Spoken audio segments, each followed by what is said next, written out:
Hello, hello, hello! Allow me to crank that down just a tiny bit. Good evening, everybody. And welcome to what will probably be the final stream of Corpse Factory, the twisted journey of depraved individuals as they search for meaning in all the wrong places. Last we left off, we had begun the story of Aoi, the best friend of Noriko Kurosawa, and the mastermind behind so much of what has been happening. Needless to say, many revelations were had, such as the culprit behind the killings that were successful, the reason for the founding of the Human Removal Service, and, in fact, Aoi's own little stream of mental psychosis that has pushed her to the things that she has reached for.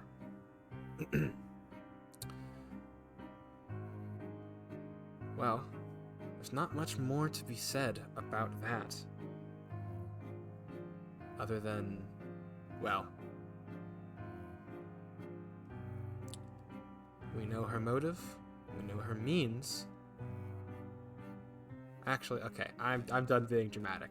I am going to pause this music though. But yeah, we're at the end of the game, and it's a doozy. It's a doozy. That caught me off guard. White lilies. Let me just drawing me deep. That wasn't supposed to start yet, but we might as well go with it. While I wait, and won't accept that you're gone. No meaning in moving on. Let me rest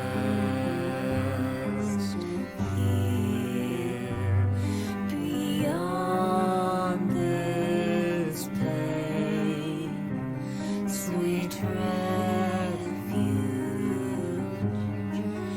May I remain locked in time with you.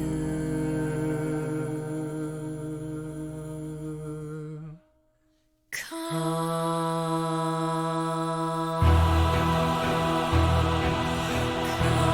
O flame of desire, of lilies and ice and fire. Come to me,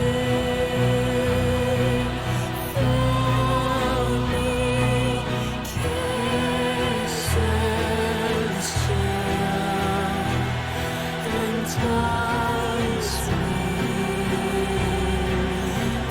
beautiful still.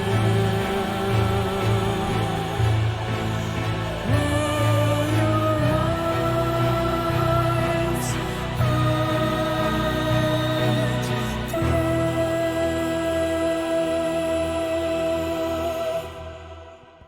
It's the last time I'm gonna sing that song. Need to just remembered that I've had two monitors for the last couple streams of this game, and I will no longer have that, which is odd. Let me just double check all of the audio levels real quick. I know the game audio is working. Oop.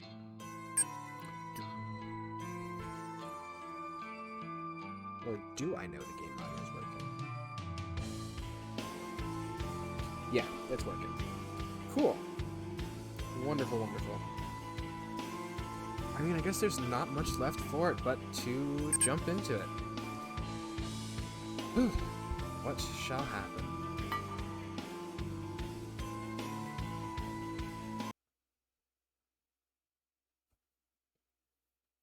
Ooh, we left off right at an autosave.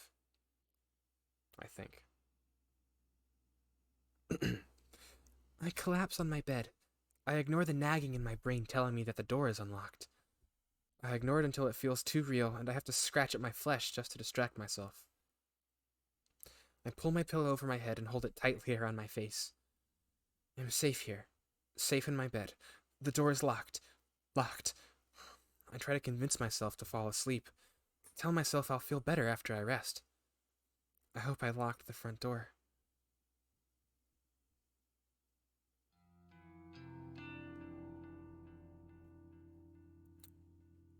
So yeah, like, I reckon I'll have some work for you soon. Oh dear. The other heralds have been keeping the numbers up. For those of you who don't know, the heralds are the There just haven't been people any who requests kill. for this area lately, you know? Yeah. I guess to explain how that works. So, Junpei and Aoi is the character we're playing,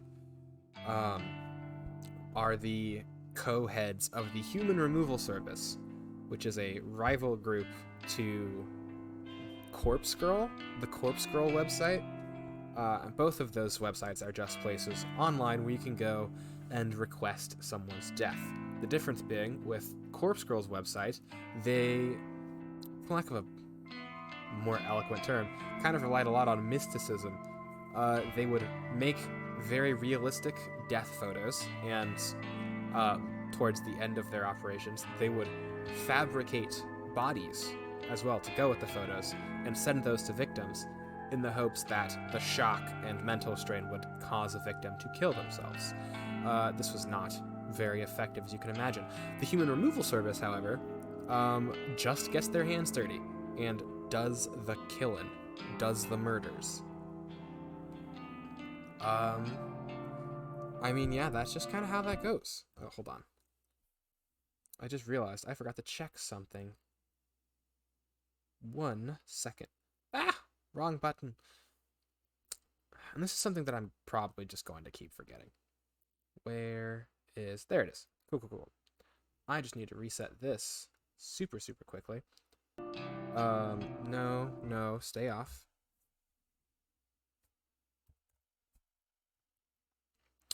What was I saying? Yeah, I was talking about the game. But yeah, the Human Removal Service is the same thing as Corpse Girl's website, except they, through a system of heralds, kind of just a bunch of people pretending to be the same person in different locations. Oh, never mind, it was already set. Cool, I didn't actually need to fix anything. That's a first. But yeah, so they will just find the person and kill them, rather than hope fate does it.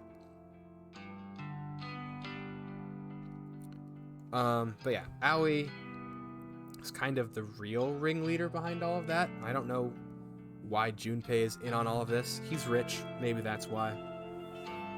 But yeah, Aoi's goal in all of this is to kill Noriko, her best friend, or former best friend, however you want to do that, and become her, because she's not stable. None of the characters in this game are stable.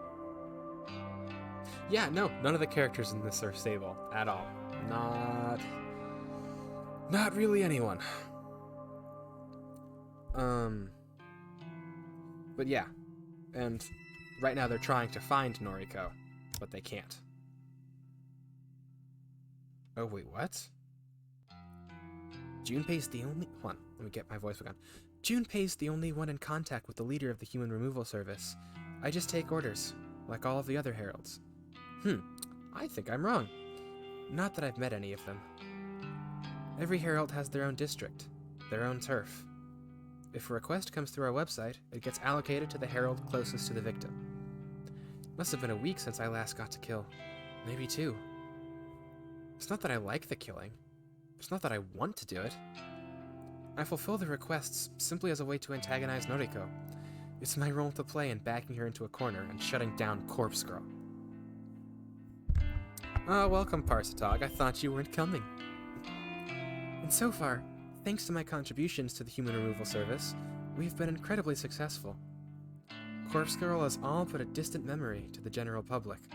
If people really want to request somebody's death, they come to us, not her. I don't plan on remaining with this group for much longer.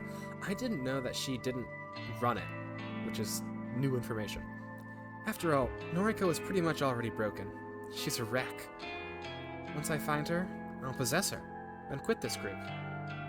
Then I'll finally have the life I always wanted. Noriko's life. Then I'll resurrect Corpse Girl when I feel like it. I'll use my inside knowledge on the human removal service to bring it down myself. After that, I'll be able to spend my days in peace, living free of fear, finally comfortable in being the girl I want to be. I'll truly be Noriko. Yo, babe, you in there? I hate him. Huh? I suppose I drifted too far away. I rub my eyes, look at Junpei, and flash him my sweetest fake smile. I'm okay. Sorry, honey bear. I'm very tired.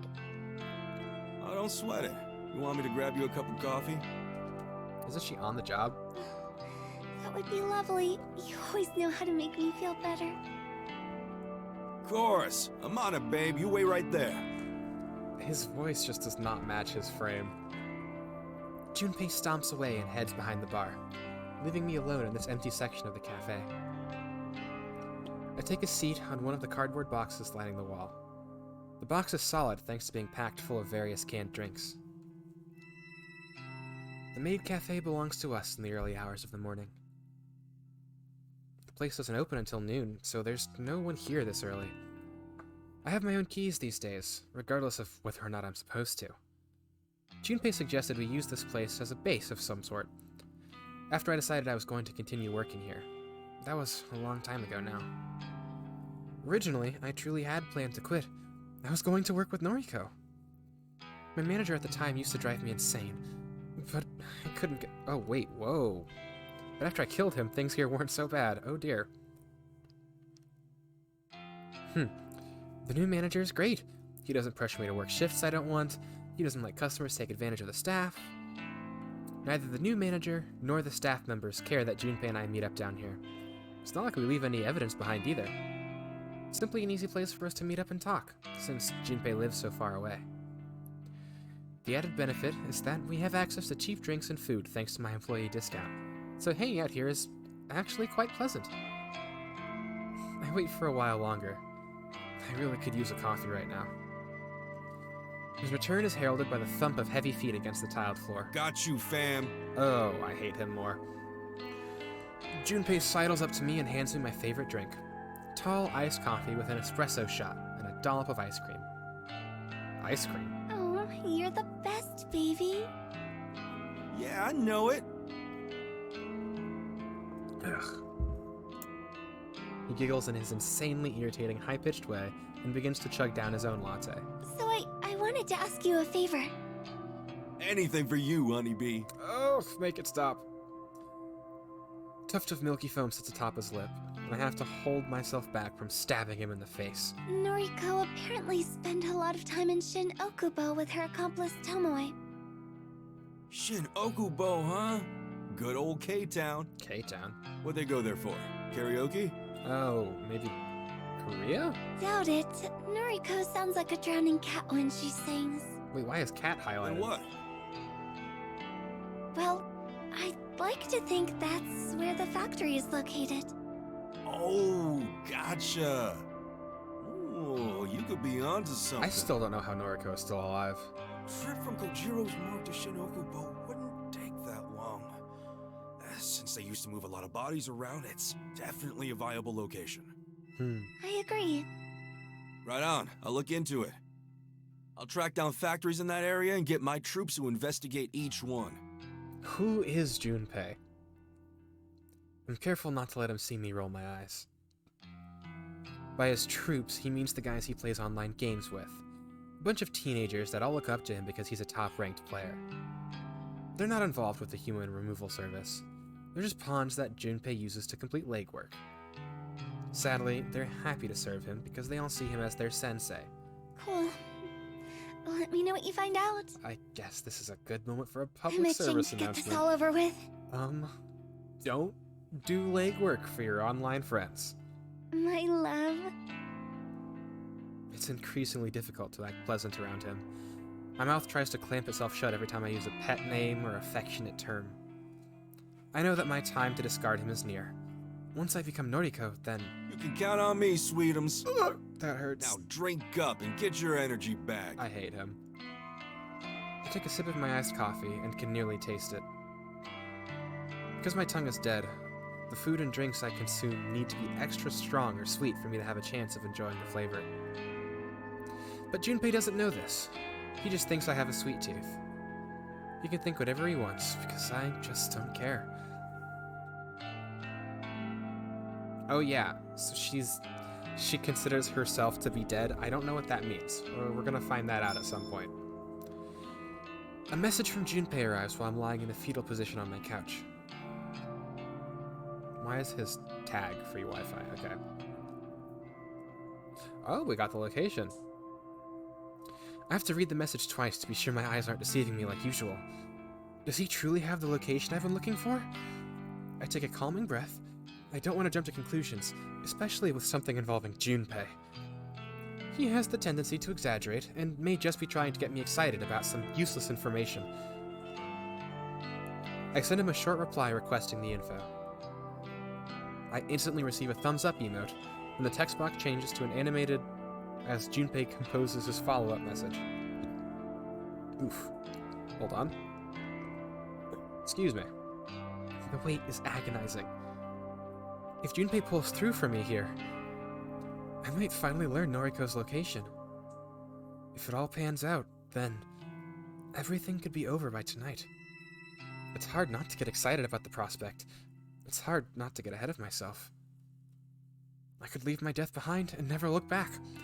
I could become Noriko and live all the happy life she's been keeping to herself all these years. The message finally arrives on my screen.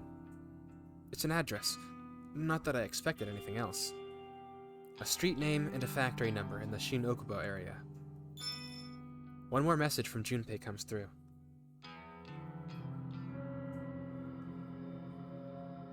My guys saw... Hold on. My guys saw a chick matching Noriko's description inside that factory. They thought she was a zombie. Ha! Go check it. This is it. As long as this information is solid, I've located Noriko's factory. My entire body begins to shake.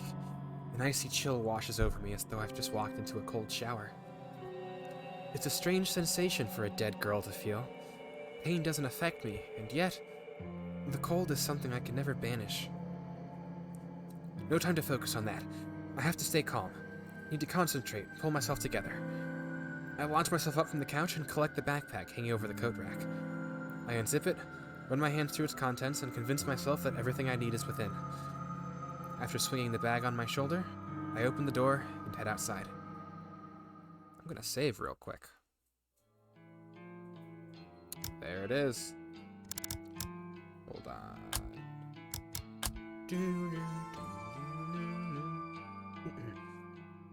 The factory is a rundown mess.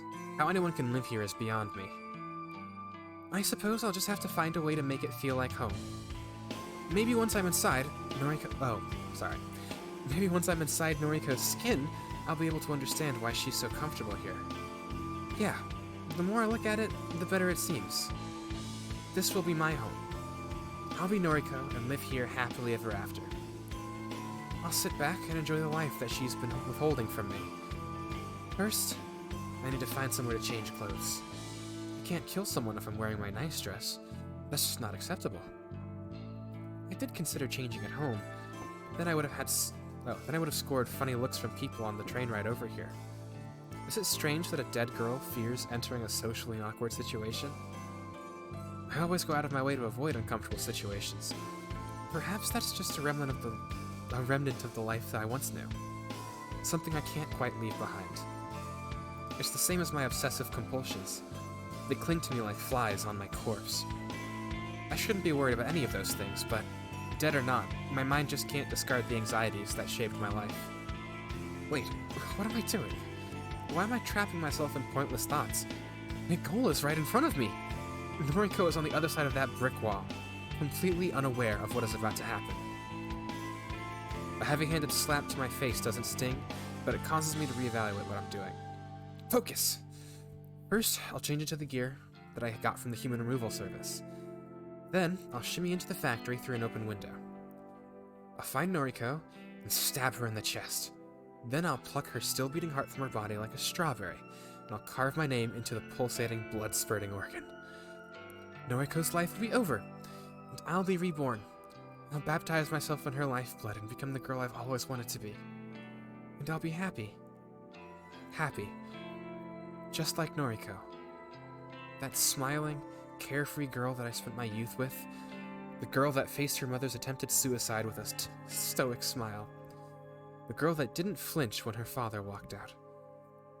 The girl that stayed inside day after day when the outside world just became too scary to face. The happy, carefree girl without a single, real problem. She never knew how good her life was. She wouldn't have lasted a day in my shoes. I hate her so much. I'm going to become her. My bag hits the ground with a dull thump. I tear my sundress from my shoulders and let it fall to the ground. The cool afternoon breeze bites at my skin and makes tiny hairs across my body stand on edge. Why can the dead feel cold? The dead shouldn't feel anything. I crouch and rummage through my backpack, pulling out my change of clothes. Slowly, calmly, deliberately, I dress myself in the dark gear that marks me as a herald, one of many. I note the comforting weight of the knives in my pockets, one in each sleeve and two against my chest. It's important to be armed to the teeth. After pulling everything on, I withdraw a mask from the bag. A mask in the likeness of Corpse Girl, my enemy, and my future identity. I slide the mask over my face, and a curtain of calm falls over me. This is the last time I march forward in the name of the Human Removal Service. This is for my own personal agenda. The scheming of that rebellious group of killers no longer guides my hand. The time has come. I approach the factory's front entrance and try the door. Out of curiosity, I don't expect Noriko to have lowered her guard so much, and yet, the door swings open. She left it unlocked. A mistake I never would have made.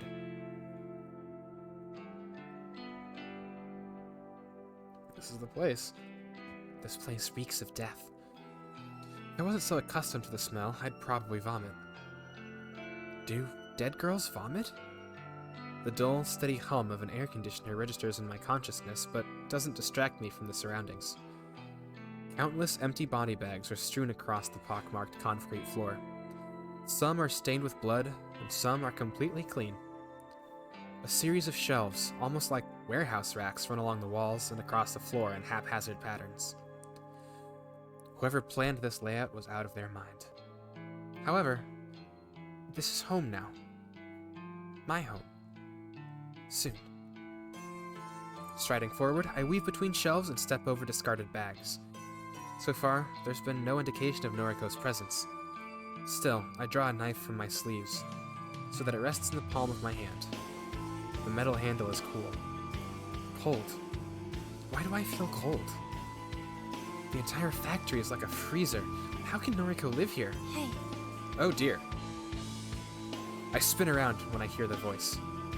The quick movement sends a shooting pain across my chest. Pain? Pain! It's you. What? Hello, Harold.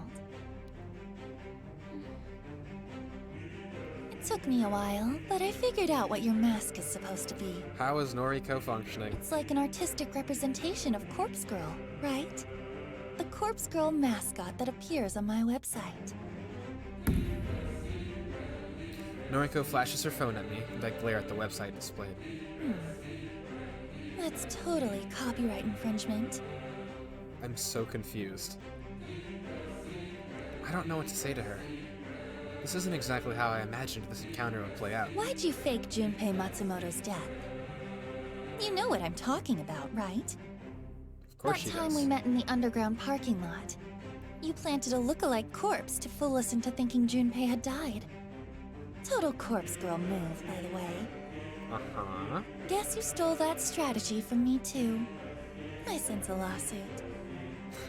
That's funny. She steps forward with a hand outstretched. I instinctively lash out with my knife and slash her wrist, but her hand comes to rest on my shoulder. A tiny nick from my inaccurate cut, not even prompting blood. Ouch! That stung a little. The warmth of her hand seeps into my shoulder. It's almost comforting. Aoi, I miss you. I really miss you.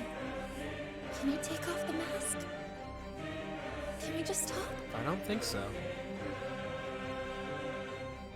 I don't take off the mask. I don't know why I'm standing here listening to her.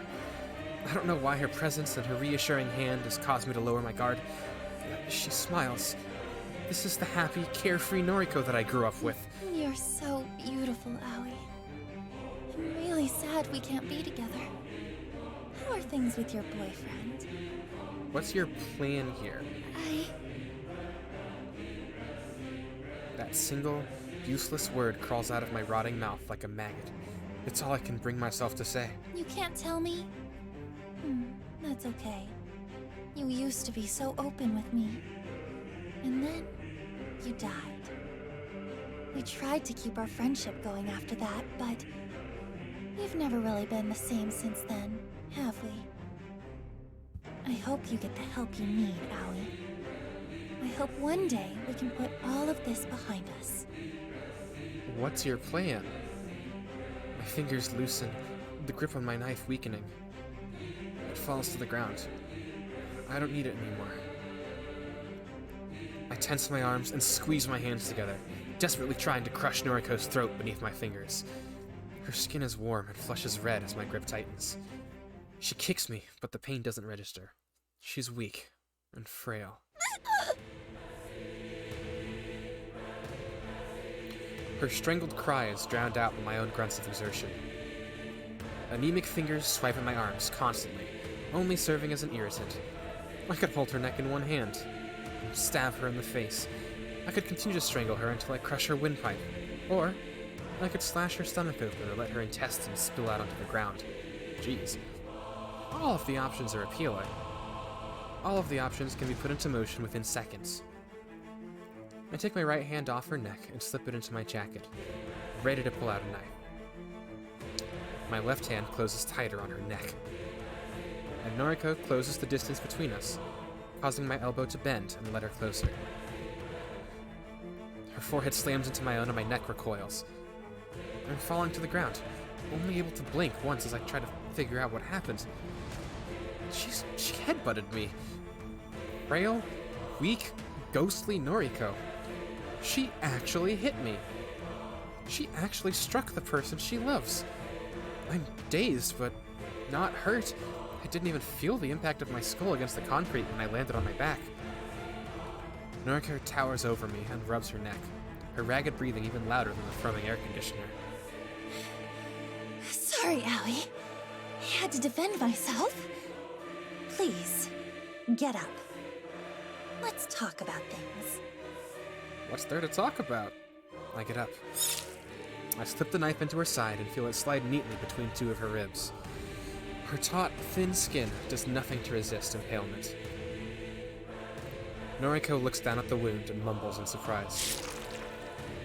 I push the knife in deeper, and with a flick of my wrist, I pull it sideways, slashing her open. An arcing stream of blood sprays from the savage wound and forms a macabre rainbow in front of me. Noriko coughs and gags as she frantically tries to stem the tide of blood with her hands. Damn it! So she's dead, right?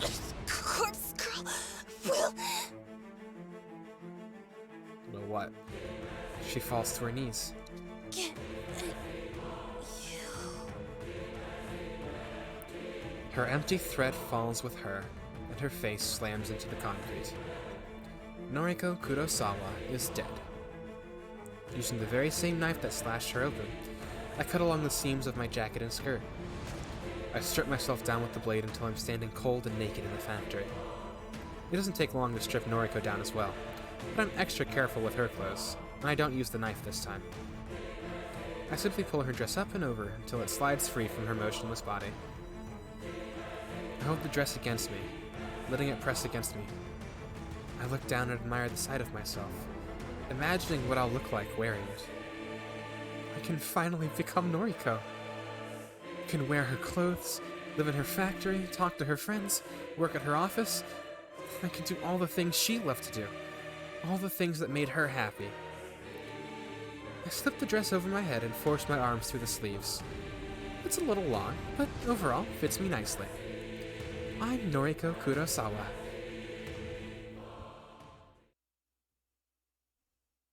Oh dear. Oh, there's another act. Huh.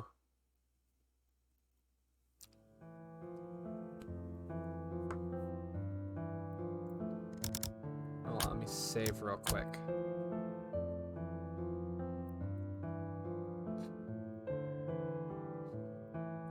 My mother killed herself. She didn't die. Well, she died, but not really. It's a funny thought. Everything that she was, everything that made her Asuna Kurosawa, left this planet on that day. Her body remained, but her soul had departed.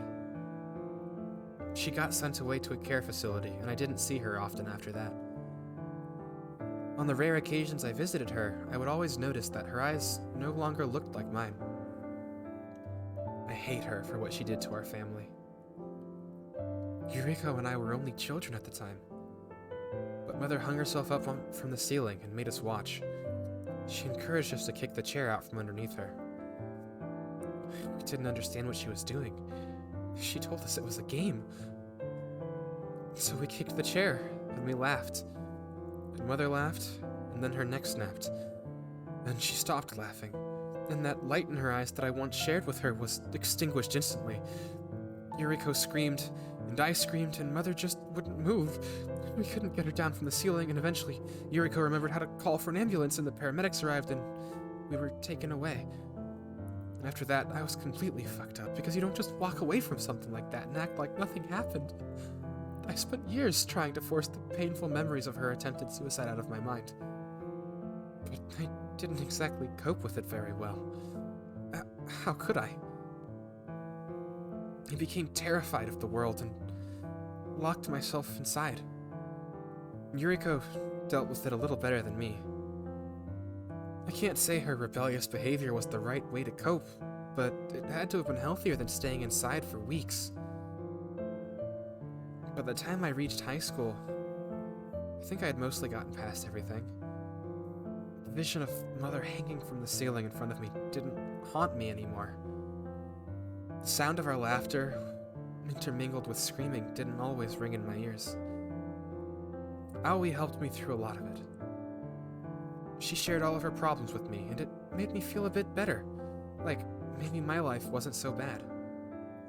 Aoi's life was kind of messed up. Her father was arrested for various crimes and didn't spend much time in her life. When we were about ready to graduate, he came back to town and attacked her. She called me and told me that he killed her. But she killed him too, so it was all going to be okay. Her words, not mine. I never understood what she meant when she said she was dead. I think graduating put some distance between us, so I never really tried to figure out her words. My own problems came back to haunt me once I moved out of home. I became completely distracted and almost forgot about Aoi. The apartment I moved into, I should have known that the smell of mold wasn't normal. I should have paid attention to the shoddy repair work that had been done to the wall. I should have just walked away and found somewhere else to live. But that apartment, I suppose that's where I started to lose control of my life. And that's exactly the reason why I needed to return there.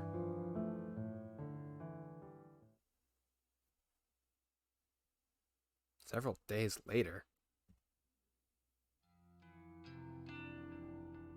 Looks the same as always. I'm not looking forward to climbing the rest of the stairs up to the apartment. I can hardly walk at all, even on flat ground. But I have to do this. I can't let stitches and bandages and painkillers distract me from getting inside. I don't know how long I was in the hospital for. None of my personal effects were with me when I woke up. I had no phone, no purse, no handbag. But the doctors monitored me for a few days and then let me go, even though I told them I had nowhere to return to. They just threw me onto the street. They couldn't even tell me what happened to the girl who attacked me. They had no idea if she'd been arrested or not. I have a feeling she's still out there. Regardless, I'm here now. My wound is apparently on the mend, and I don't have any signs of infection. All I have to focus on is the ascent in front of me. Each step I climb is more difficult than the last. Each time I raise my leg, I experience a tearing, searing agony along the length of my stomach.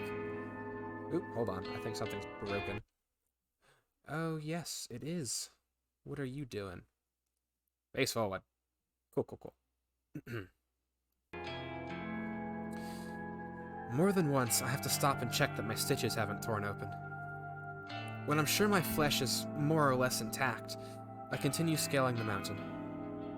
My head throbs and beads of sweat drip down my face. When I hit the landing on the level below my own apartment, I see a familiar face. Oh gosh, it's Momo! Noriko? Momo Ogawa, the daughter of Kenji Ogawa, the man I framed in order to maintain my innocence. Hey, Momo. Her panicked cry isn't the reaction I was suspecting. Her father is exiting their apartment just as Momo cries out. He does a double take before glaring at me. Noriko. Surprised to see you here. I can't quite get a grasp of his tone. Is he happy to see me, or angry? Does he even know that I'm the reason he was arrested? Well, I'm assuming the police let him go fairly quickly. After all, he's here at home and not rotting in a cell. Hello. Your landlord said you disappeared. Yeah, kind of. Are you okay? You look like... His gaze turns to the hospital tags around my wrists and the package of spare bandages on my shoulder. You know, you disappeared right around the time the police... Huh? Forget it. It's nothing. He does suspect. I have a bad feeling that he's beginning to piece something together. If he works out that I'm behind his false arrest, then... Sorry, I should go. Yeah. Come on, Momo. Bye-bye, Noriko! One sweet person Bye, left in Momo. this entire series. The girl waves excitedly as her father leads her downstairs. I should feel relieved that he's safe, but honestly, I just feel guilty. My actions, Corpse Girl's actions, put a lot of strain on that little family. I have to keep going. The last flight of stairs is torture on my body, but I persevere and reach the front door of my apartment. It's at this moment that I remember I don't have any keys to get in. Shit. Out of desperation, I try turning the handle and... it opens. Either I left the place unlocked, or the landlord has been inside and forgot to lock up. I'm just thankful I can keep moving forward. The curtains are open, bathing the living area in a soft light. I'm home. Home. No, that's not right. This isn't my home. This isn't Noriko's home. This is Corpse Girl's home. I never really lived here. I simply existed. The real Noriko was held hostage by an omnipotent presence sealed in this home. The things here are just as I left them. It's a comforting feeling, but at the same time, it sends a chill down my spine. It's time to move on. I stride with purpose toward the kitchenette and slide open one of the drawers. Inside is a small mallet with a metal head. It's a treasure I acquired from the garden shed on the apartment grounds, back when I first moved in. It's not very large, but that suits me just fine. I don't have the strength to wield anything bigger than this. Bringing it to bear is still a lot of effort. I grip the handle with both hands and lift the deceptively heavy tool. Equipped with this tiny weapon, I slowly lurch through the hallway. I make my way to the very end, where a blank, stark white wall faces me. The paint on the wall is peeling, like it was slapped on without a care. Plaster is cracked, like it was applied by an amateur. And the lingering stench of mold is at its strongest when I stand in front of this wall. I bring the mallet down with both arms, the heavy metal head crashing into the wall with as much force as I can muster. The struggle as bearing the mallet is taking its toll on my wounds. I can feel the stitches threatening to snap, but I can't stop. I can't stop until I've crushed this wall and revealed the glittering contents of the trove hidden inside. Another swing, another crash, a cry of pain, and another hole in the wall. I scream and swing the hammer and groan and slash and weep, and the wall crumbles beneath my sheer force of will. White dust clouds my vision and provokes me into a coughing frenzy. When my eyes and throat clear up, I throw the mallet to the carpet and venture forward. I clamber through the human-sized hole in the wall and find myself within the secret cache on the other side. Oh! That was a little more shocking than I was anticipating, despite I knew it was going to happen. The stench assaulting my nostrils no longer disguises itself as mold. It's the fetid malodor of rot and decay, the inimitable trademark of a decomposing corpse. Spent so long fooling myself into believing it was nothing. So long pretending that a corpse did not live in the walls of this apartment. The truth is, this corpse pinned to the wall is the root of all evil. It's an infinite font of misery and despair and malice and death and hatred. This is Corpse Girl. Hello, old friend. The corpse does not reply. To call it a corpse is no longer entirely accurate. It has become little more than a skeleton. An osseous edifice, a macabre tribute to the unyielding sands of time. Bone and flesh and hair and fabric blend and intertwine and meld to form a sickening representation of human beauty. Beauty. I used to think this body was pure perfection. Back when the corpse was more or less intact, it was the image of a gorgeous, vibrant young woman. I aspired to become just as beautiful. Slender, elegant, graceful with pale skin and dark eyes. Looking at her now, it's clear to see I was deceived. The form before me is not beautiful. It's revolting. I shaped myself in the image of death, truly believing that I was transcending mortal beauty. This corpse controlled me for so long. This corpse manipulated me and made me want to become just like it. Somewhere along the way, my identity began to dissolve, and I started to believe that I'd become this rotting carcass, this pallid bag of flesh. The spell has been broken. I don't know if it's because of my near-death experience, or the clarity of my mind inspired by an intoxicating cocktail of painkillers, but I no longer want to associate myself with Corpse Girl. I want to be myself. Just Noriko. I no longer want to kill in the name of this blasphemous thing. Corpse Girl. I found you here, trapped in this storage closet, just over a year ago. And you stole my life from me. Looking at her now, I can't help but wonder what the hell went through my mind when I let her possess me. Why did discovering this corpse have such a profound, lasting effect on me? I shut my eyes as a wave of dizziness threatens to overcome. Staggering in the near darkness, I struggled to regain my balance. I'd blocked out the memory of discovering this corpse for so long. I refused to acknowledge it ever happened. But the crystallized fragments of that forgotten memory have finally breached the surface of my consciousness.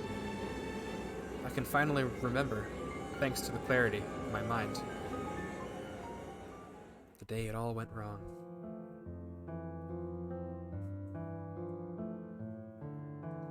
It happened several days after I moved into the apartment.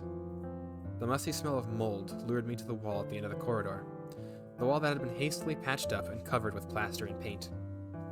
I wondered about the source of the smell. I figured it might be a leak, a busted pipe that needed repair. Instead of calling the landlord, I took matters into my own hands. Perhaps I was inspired by my newfound independence. I had just become a free young woman, living on my own for the first time. Perhaps I was just stupid. I found the mallet in the garden shed and tore down the wall. I found Corpse Girl, and in that moment, I fell to my knees. Someone had hung this corpse on the wall and decorated the storage room with books and photos. The sight of the dead woman bearing down on me instantly unearthed the buried memories of my mother's attempted suicide. The pain and despair that I'd repressed for so long found its way out of my mouth and formed an unholy scream. I think the fear of that discovery and the subsequent revival of subdued memories caused me to slip in and out of consciousness. I was paralyzed by fear, and my entire body was racked with pain. Looking back now, I feel like I must have spent days lying in a heap on the floor of this closet. Days spent within a dreary haze of dread and depression and distress. Days spent at the feet of that hanging corpse, that form I began to look up to and idolize. Days spent in a lull, a fever dream, surrounded by photographs on the wall of all manner of corpses. Days and days of my soul and identity slipping between my fingers. Something eventually must have cracked inside me because I remember getting to my feet and fixing the wall.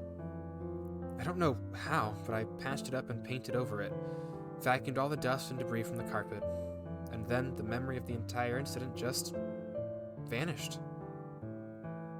The only relic I retrieved from that storage space was a single book, a heavy tome that must have tumbled out of the closet during my delirium. Faust Photographie, a comprehensive history of photo manipulation. Oh, it's uncomfortable each time. Now, Corpse Girl doesn't look the way she used to. Uncovering her today hasn't shocked me into submission like it did all that time ago. Am I stronger now? No, not really. But I was prepared to face her this time. And now I'm here to bury her. As I calmly assess how difficult it will be to retrieve her from her position, my eyes fall upon the dozens of photos plastered haphazardly across the walls. Photos of nameless bodies printed with an instant camera.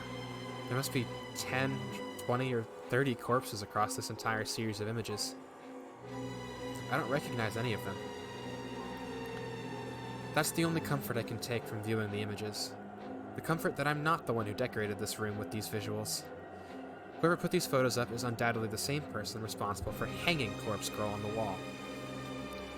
All of the photos look so real, and all of the corpses are in such normal situations. There's an image of a decomposing body sitting on a bench waiting at a train platform. He's wearing a suit like any ordinary businessman. Another is of a headless couple at a dinner table, dressed in their Sunday best. They're sharing a candlelit meal. Corpses going about their daily life. It's eerily reminiscent of something else I've seen before. What was it? A book I read?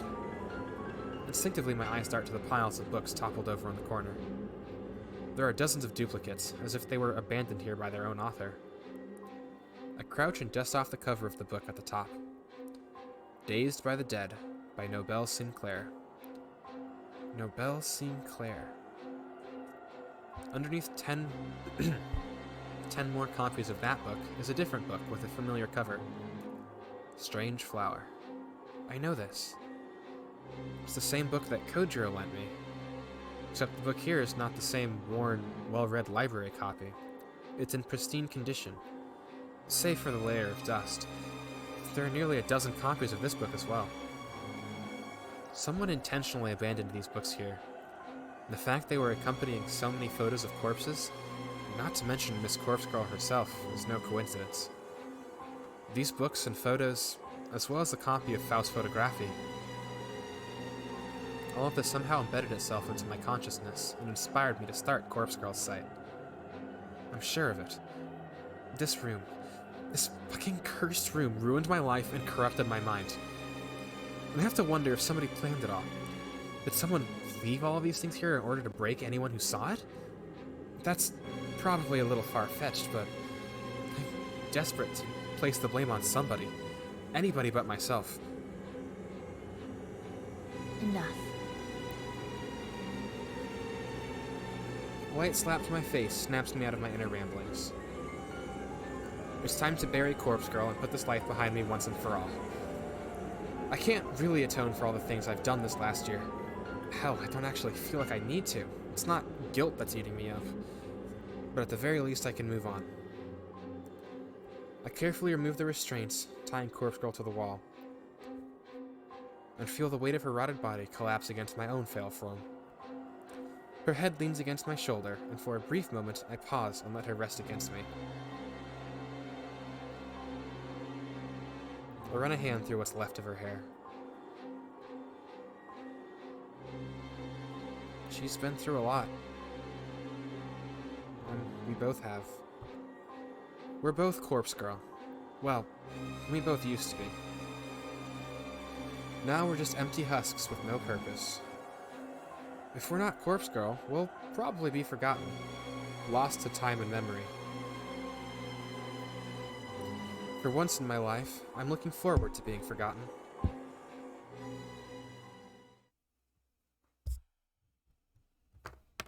Ooh, what's going on here? Oh wait, was that the entire ending C? Hell. What does that mean?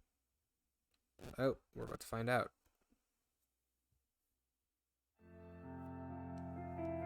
Good morning. Sorry I'm late. That was terrifying. I make a quick, apologetic bow to my coworkers before hurrying over to my desk. No one seems too bothered about my tardiness. A few people offer a raised eyebrow, but they quickly return to their own work. I take a seat at my workstation and switch my computer on. Words to life as I organize my belongings. From my handbag, I retrieve some key items. First is my coffee, still ice cold thanks to the convenience store's powerful refrigeration. Second, my headphones. I can't complete a day of tedious data entry without listening to music. Last but not least is my phone.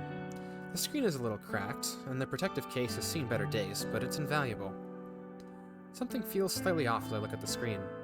There's a nagging feeling in my mind.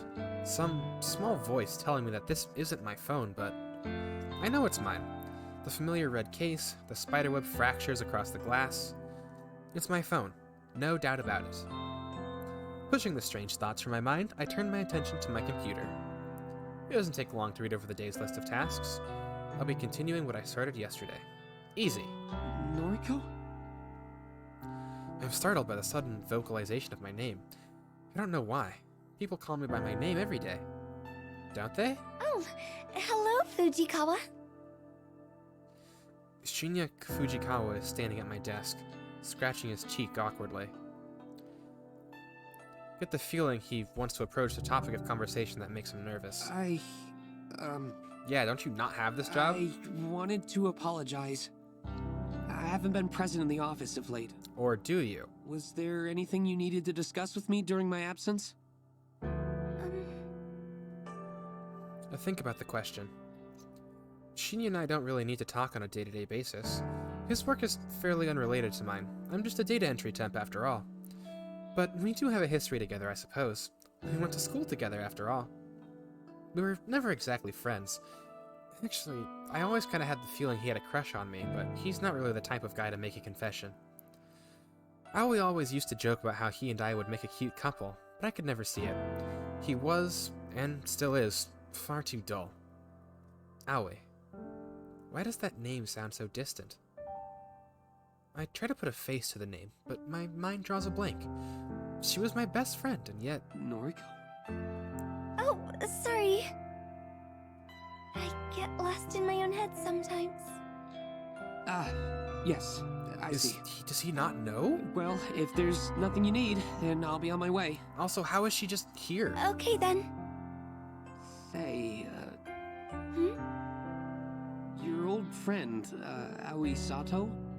Have you heard from her lately? No. Actually, I feel like something must have happened to her. We haven't spoken in... God knows how long. Is that so? This is disturbing. That's too bad. I find it odd that he leaves the conversation with those last words. He simply walks away from my desk. My phone cries out, the unfamiliar ringtone that I never selected. splits my head wide open and prompts my brain to spill out between the cracks in my skull.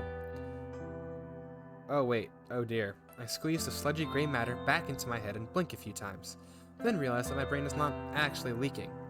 Just a trick of the light? I struggle to maintain eye contact with the screen.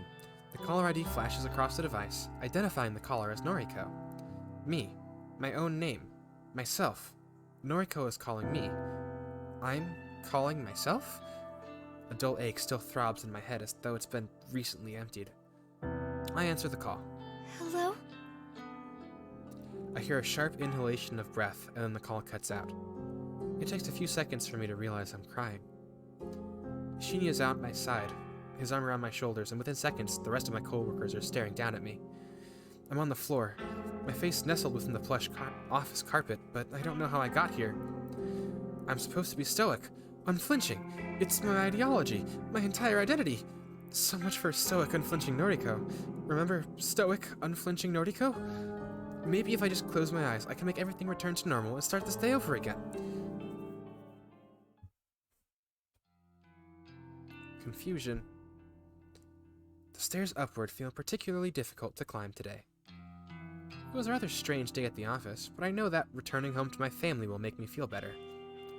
Shinya took me to the train station and waited until I boarded my train. It was really sweet of him.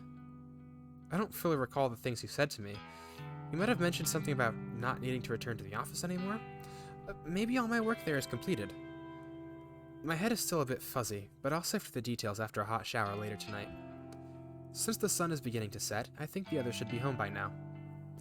Yuriko is probably relaxing on the sofa, and Mother should definitely be here since she doesn't leave the apartment these days. I unlock the door to the apartment and wander inside. How?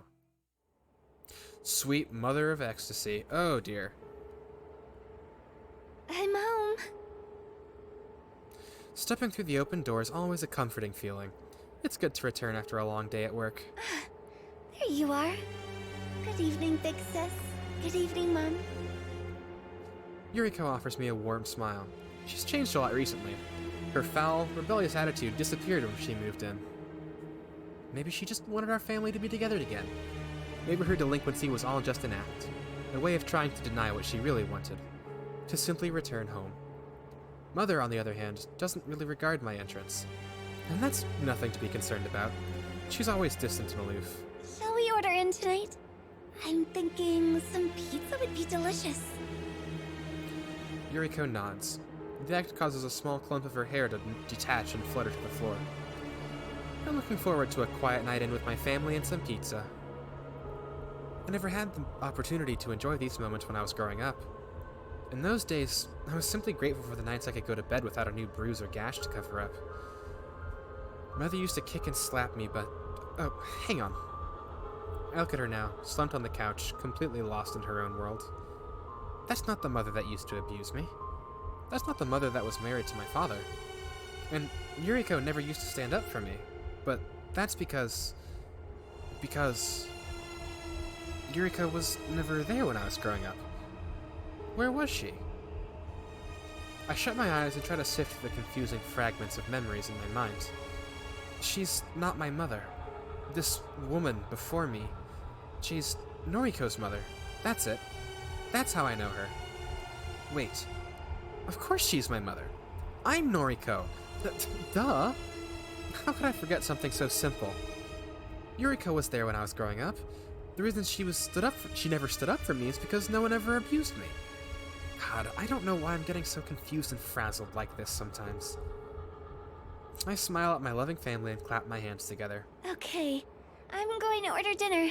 Is everyone happy with barbecue pizza? Yuriko nods, and Mother lets out a quiet snore of approval. I whip my phone up to eye level and open a food delivery app.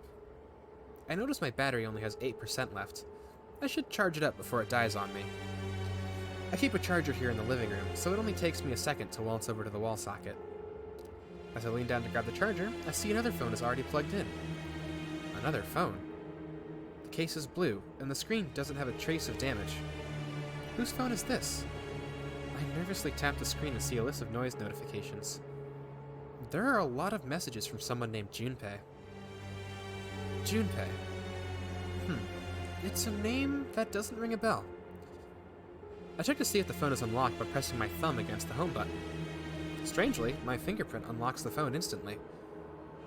My fingerprint? But this isn't my phone. This can't be my phone. The messages from Junpei all open in quick succession.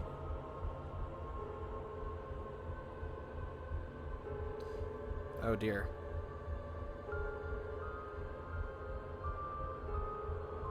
Ew, gross.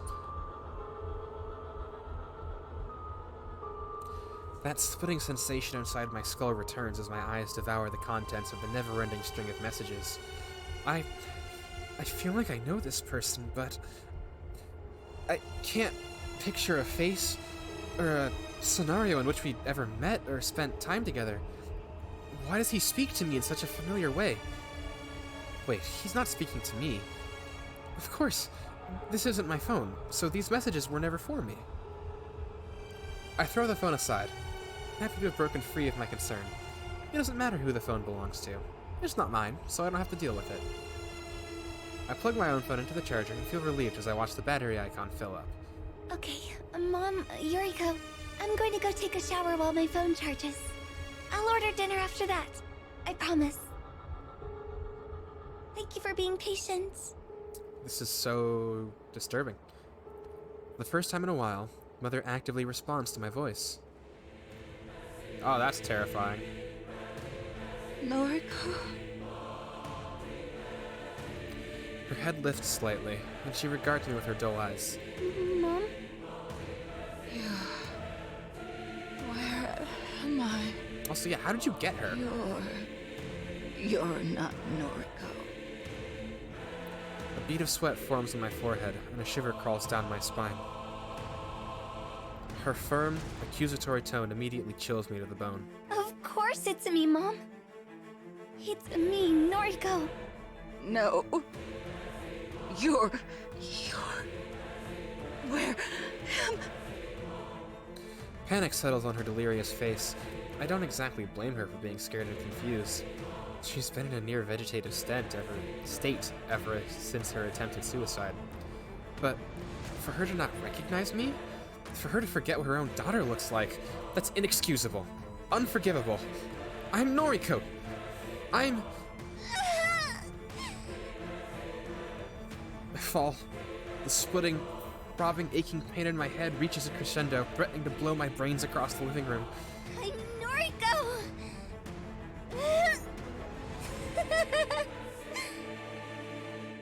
Noriko Kurosawa! Look at me, Mom! Look at me! Mother's eyes widen and she looks like she's going to vomit. She turns to see Yuriko, white and ghastly in the seat next to her, and a tear forms in her eye. What have you done? What is this? Just shut up! Just shut up and be a part of my perfect family! Look at us! All three of us! We're the Kurosawa family, and we're finally back together! We're happy, right? We're happy! Oh dear. Is that the ending? Still on my knees, I slowly lower my head to the ground and let it rest on the carpet. I barely register the sound of the door behind me opening. After the hinges come to a rest, a strong voice floods my ears. Yo, Harold. Who? You're Noriko no longer. How? Got work for you. How? The source of the voice wanders toward me and towers above my face-down form. He said I'm no longer Noriko. Can my identity just slip away so easily? Can it vanish into thin air like it was never a part of me? No. I will always be. I am Noriko! I leap to my feet and launch myself at the man who dared enter my apartment and tell me I'm not truly who I want to be. I barely catch a glimpse of his face before he pummels me in the nose. I'm on the floor again in an instant, the dizzying lights above me spinning in my blurred vision. Get up. Get your things. We're cleaning up after Corpse Girl's mess. I'm so confused. Epilogue. Nobel Sinclair. 1 year later.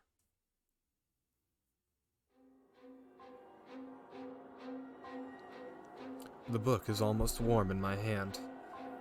It's a pristine volume, fresh off the printing press.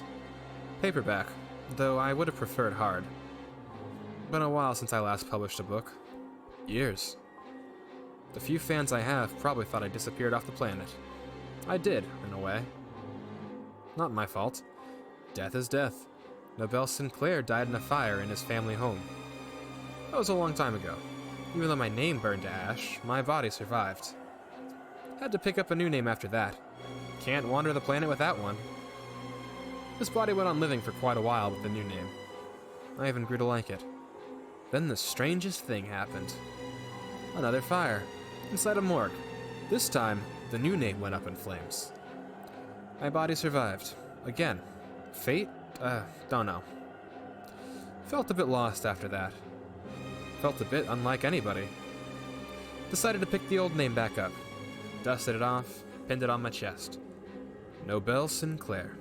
It always suited me. Mother gave it to me after all. This time I didn't want to completely disregard my existence. The time spent as another man, too much happened. I've got too much to tell. Too many tales to keep to myself. So this new book tells the entire story, from start to end.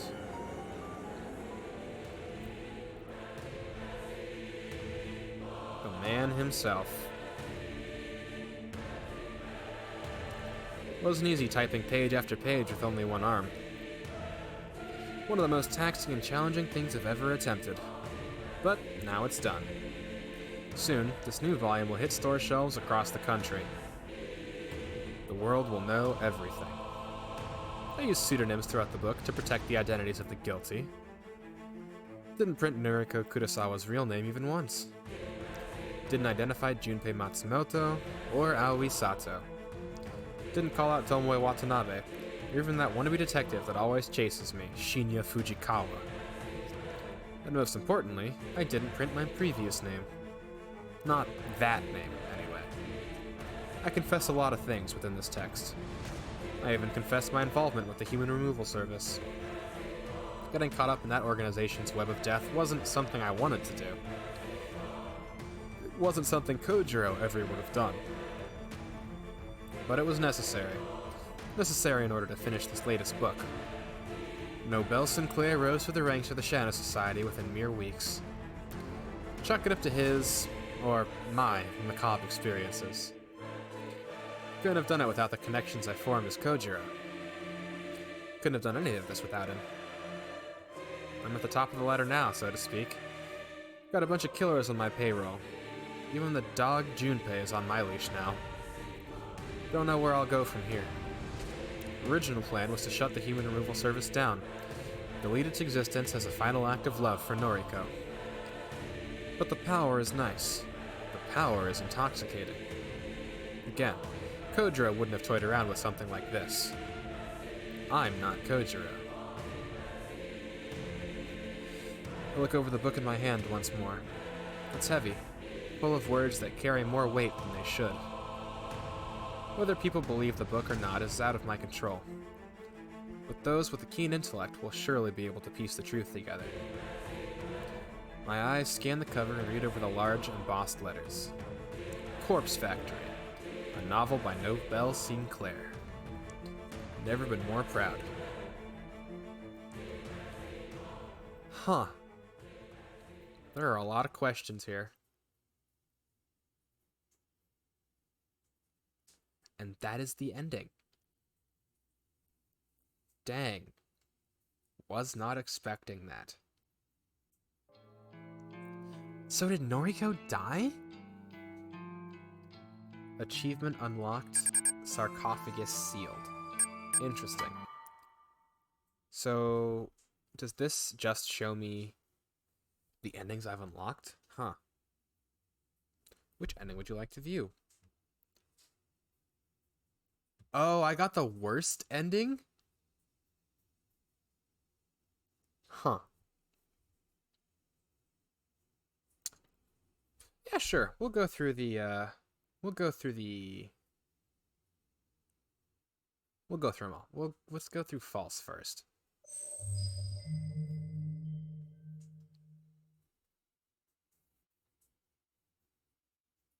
I got the worst ending. Dang. What choices was I making? There weren't very many of them. Aoi and I always used to dream about getting away. Breaking away from all of the stress and tension of our everyday world. She dreamt of going somewhere cold for a winter getaway. Somewhere where she could snuggle up by a warm fireplace and drink hot cocoa and feel at peace. I told her I'd like to visit a sunny holiday destination. But I don't know why I said that back then. It was a lie. I hated the sun. The harsh light and the warmth always used to leave my skin feeling prickly and scorched. However, things have changed. Through no plans of my own. For some reason, leaving behind the life of Corpse Girl helped me appreciate a few of the little things in life. I don't know why. Maybe I'm just happy I survived.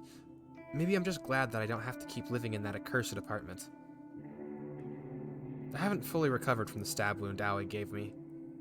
I haven't fully recovered from the scars she left in my heart. I don't think I ever will be 100% okay again.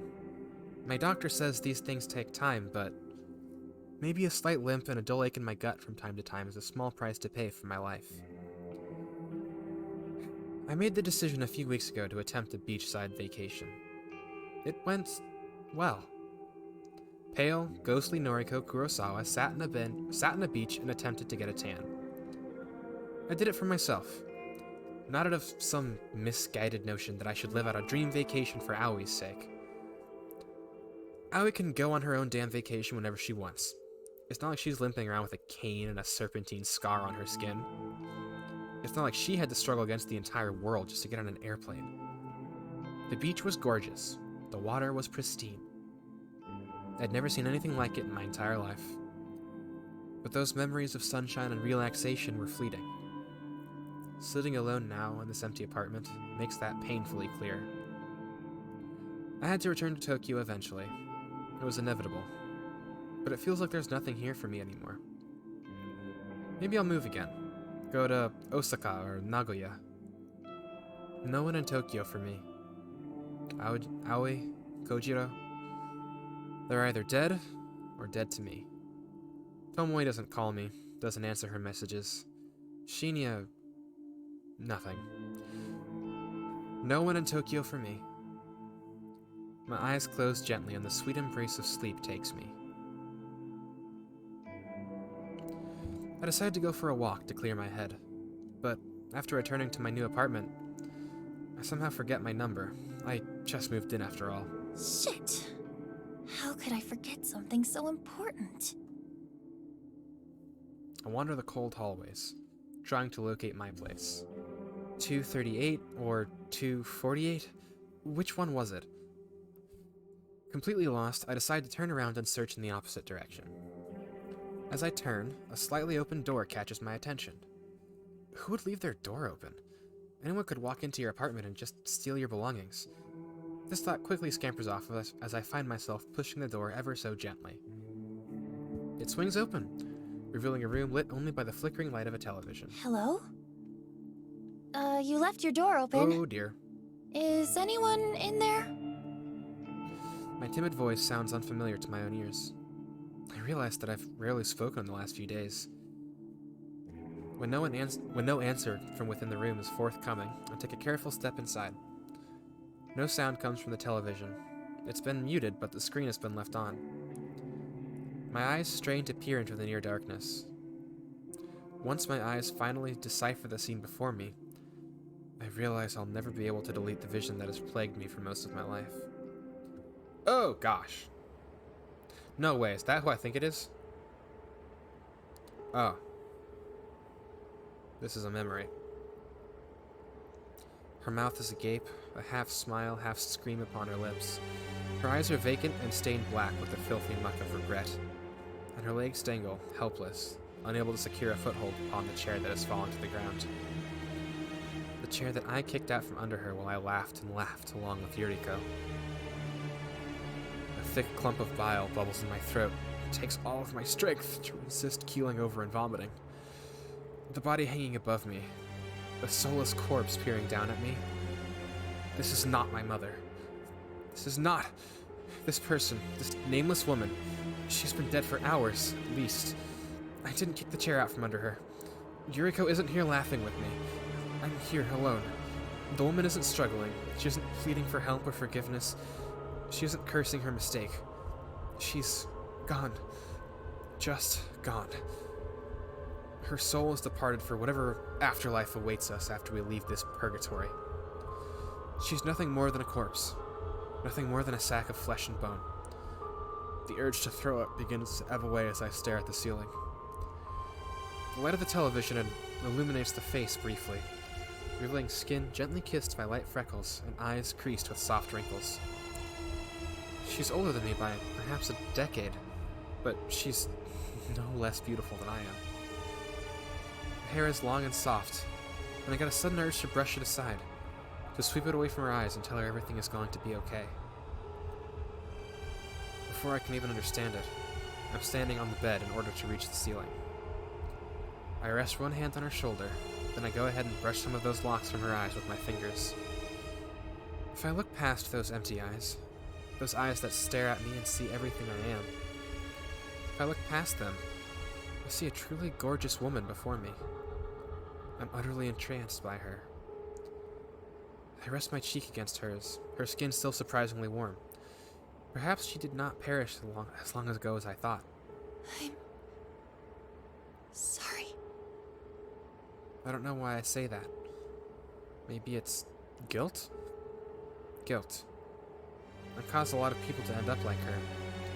Forced them to end their own lives out of fear or distress or desperation. No, that's wrong. I'm not guilty of those things. Corpse Girl is the one responsible. It's not my fault those people died. I wasn't myself. Regardless, to think that I helped Corpse Girl destroy so much beauty makes me feel ill. What's your name? The corpse doesn't answer. A silent type, eh? That's okay. It's kind of cute. My name's Noriko. Are you hungry? Can I treat you to a meal? No reply. Shh. It's okay. Come on. I'll get you down from there. Let's get you dressed. We'll put you in something nice. Somehow seeing the thing blink is terrifying. It's warm outside, so how about a light dress? Nothing.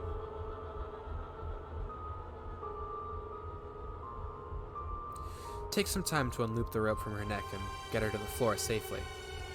Some part of my subconscious knows exactly how to move her, how to dress her, how to apply her makeup and bring out her inner beauty. I can't recall if I've done something like this before. Have I taken a corpse out to dinner? I can't recall if I just read about it in a book or if I've experienced something similar. Just because she's dead doesn't mean that I shouldn't treat her right. Just because she's dead doesn't mean she's not beautiful and worthy of love. After a bit of time, my gorgeous friend is dressed to impress. We are ready to go out for dinner. She's not very talkative, so I'll place her order and keep the conversation going. People might look at us, they might stare or even judge us, but we'll be okay. We're two beautiful young women, simply enjoying each other's company. She'll start to decay soon, like a strange flower wilting moments after being taken out of water. As for me, I think I've been decaying for a long time. I hope this nameless corpse girl can help me feel alive again. She offers me a slight smile as I take her hand and lead her out into the blinding lights of the hallway. I blush. Huh. Interesting. How many endings are there? There's 4? So there's A, B, C, and there's the bonus ending. A, B, C, and bonus. And then the epilogue, but we know the epilogue. Okay. I think that I'm going to end it there. Not nearly as long as I thought it was going to be. I thought we had at least another hour, but, yeah, I mean, we were at the end of the game, so that's just kind of how that goes. I actually liked it a lot. I liked the ending. which is surprising. I was actually worried that I wasn't going to like the ending very much. Oh, this is the ending thing. Okay. Yeah, I was worried I wasn't going to like the ending at all. But, the ending was actually good. It managed to tie things together pretty well. It wasn't perfect, but, you know, things rarely are. Play credits. Oh, it doesn't play. Yeah, this was actually really good. I'm, like, very impressed with this. You know, the writing did start to dip a bit in, like, I mean, Act 2. Act 2 was just kind of the weak act, especially towards the end, but, like, it managed to pick up pretty well after that. This is very well put together, very well made. I enjoyed my time with this a lot. We can go ahead and shut that off. Yeah, that was Corpse Factory. And if you want to get any of the other two endings, I suggest you just play the game yourself. It's very fun. I think it's worth it. I think it is worth the time you will put in. And apparently, there are choices you can make that I missed. Didn't know that. But yeah. So, yeah, that was really surprising. I did not expect to,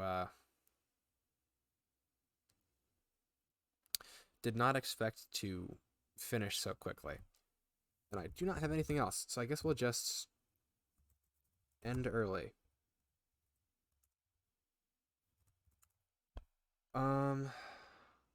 Cool. There we go. So yeah, thanks for coming. I hope you all have a great rest of your day or night. And I will see you on Friday. Yeah, Friday, where we begin our playthrough of Mad Father, leaving the realm of visual novels for a little while. Yeah. Have a great rest of your night. And I hope... Actually, yeah, just have a great rest of your night. All right. Bye.